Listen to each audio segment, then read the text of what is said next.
Alright, right here is the post section. Basically what you do is you go over to post in the navigation and you click on add new.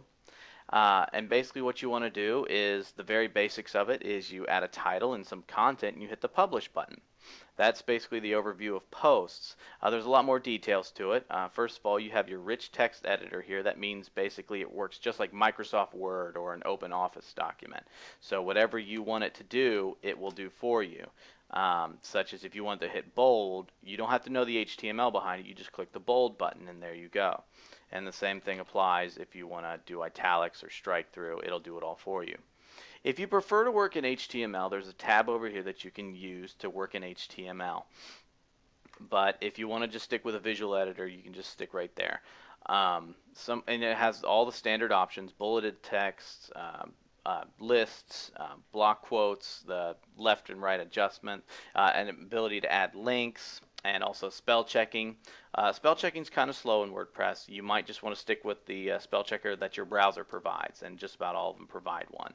So another good thing about WordPress is the read more, and this is called insert more tag. And what that basically does is it allows you to cut off how much content you're providing on your home page. So if you only want to show a little snippet of your blog post and have people be able to go to another page to read the full thing, it kind of keeps your front page compact and clean and sleek. That way you're not showing massive blog posts for all this content loading that people have to wait for. This allows things to go very fast and very smooth, and just have your people scan over it to see what they want. Another valuable tool that a lot of people don't really use is the full screen mode. You click on this and this will put everything into your full screen. So if you have a tendency to write long blog posts, or you have a tendency to edit things in a very stylistic way and you want to see what it all looks like, you can use this full screen option. So don't forget that that's there. It's a very useful thing. And there's also a thing called the kitchen sink. It's a very quirky little thing about WordPress. It's all the advanced options inside of WordPress. You click on it, it'll give you the more advanced options. They're not as commonly used. It has an undo and a redo, and also this help section here. But there's a lot of things that you have in there that you're not going to use as often, such as your headings and stuff like that. But just know that it's there in case you want to use it. So that's the kitchen sink. On your right hand side, you have your publishing options. You can save it as a draft, preview it before it's published, and then you have these three items down here. This is the status of your actual blog post. If you click edit on that, right now it's a draft because I haven't published it, but if it was published, it would say published. But you also have a couple different options. If you have a multiple author blog running, or if someone else has to review it, you can put a pending review on there.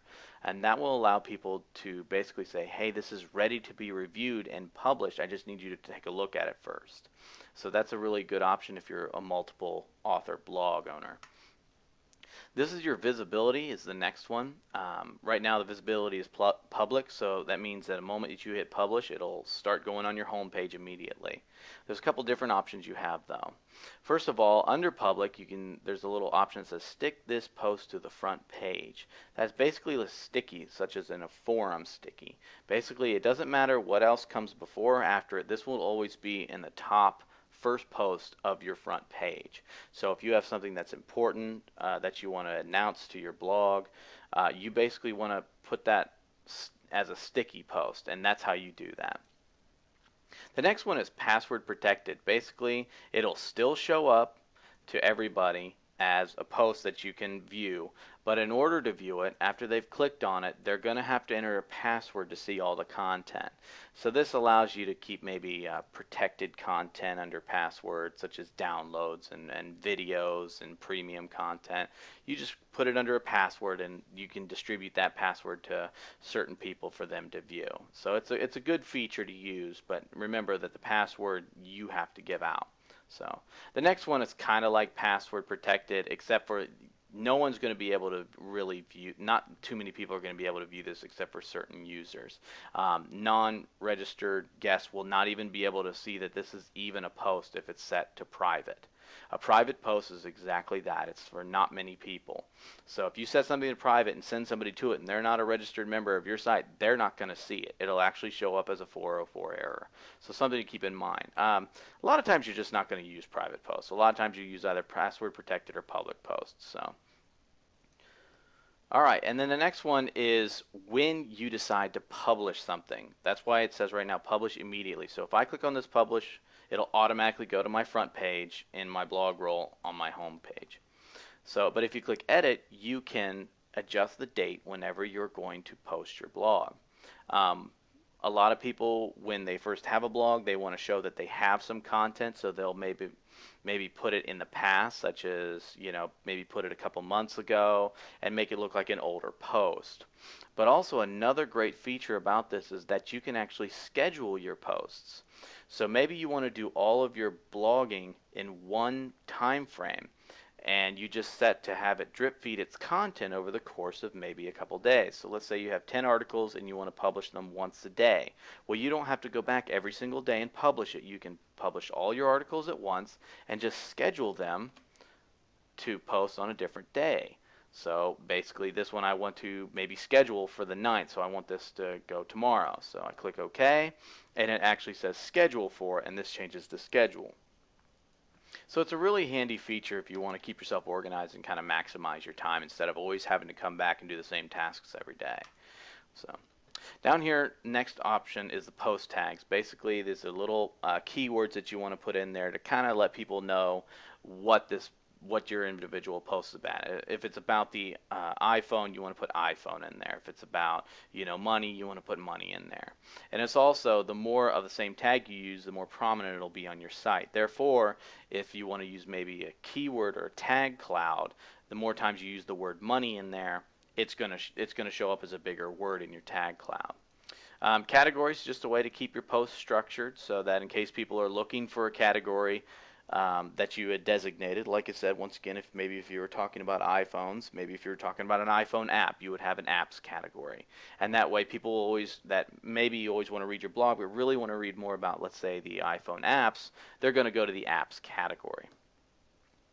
Down here is a couple of optional things. These are not required when you are posting, but it's something that maybe some themes use or maybe some plugins use. So just kind of keep it in mind whenever you're using that. So an excerpt is basically a summary of what your post is about, kind of like the stuff that's above your read more link. Some themes use it, some themes don't. Try it out with your theme and find out, so you're not writing excerpts for no reason. Trackbacks, don't worry about that too much. It's not something that's really used that much. Custom fields, what you want to do is that's something that's also can be used by themes and plugins, but if it's not used, then don't even worry about it. So basically you can say, videos I'm watching, happy feed. And that basically, it'll show up in your theme. It can tell you your mood sometimes and stuff like that through a custom field. And also down here at the bottom is discussion. This is the different things that will allow collaboration across your blog. Comments, basically, if you want people to be able to comment on the blog post, you just allow the comments. Allow trackbacks and pingbacks. Basically what that is that whenever somebody links to you, it'll notify the other blogs whenever you're, posting an update or something along those lines. And blogs will also let you know when they're linking to you. So, but if you don't want to allow that kind of stuff for different privacy reasons and stuff like that, you can just simply uncheck them. And that about does it for posts. Basically, there's a couple more advanced options that we'll cover later on in other videos, but this pretty much does it for adding a post.